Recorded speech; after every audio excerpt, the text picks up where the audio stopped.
familjar, miq, kolegë e bashkëpunëtor ishin mbledhur sot në teatrin e shtetit të Prishtinës Dodona për të kujtuar jetën, veprën dhe punën e regjisorit dhe aktorit të mirënjohur të Kosovës Smail Imeri, i cili ka ndruar jetë para 2 ditë në moshën 60 vjeçare. Me Lihat Çenaj tha se vetë ekzistenca e teatrit nuk do të ishte pa vizionar si Smail Imeri.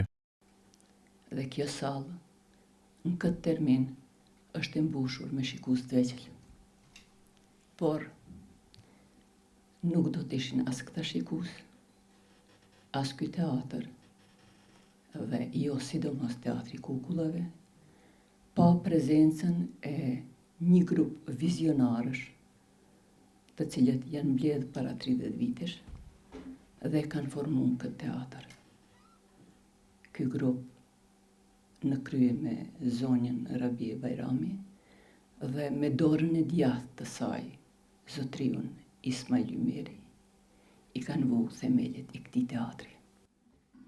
Bejta Jusufi, bashkëpunëtor i Smail Imerit, thotë se duhet të jetë humbje e madhe për kinematografinë shqiptare, por edhe duhet të jetë motiv për brezat e rinj. Është një humbje e madhe për gjithë njerëzimin, për gjithë kinematografinë shqiptare, sidomos asaj kosovare.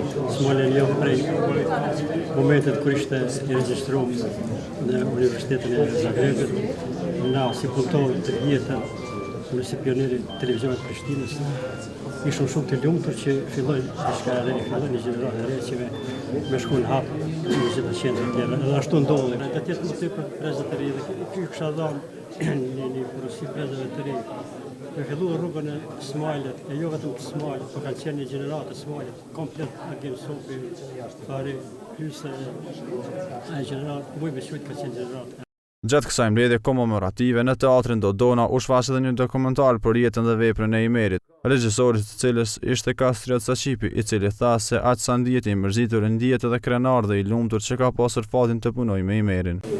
Sot u ndita jashtëzakonisht sa i mërzitur, por kisha dhe ndjenja të përzira ko pas kohë, shpesh unë disha dhe krenar për punën, dhe unë disha ndonjëherë, ndoshta nuk është një moment i titulluar, por ndonjëherë unë disha dhe i lumtur se kisha pas fatin të punoj, e nuk e kisha ditë që po marra manetin e tij.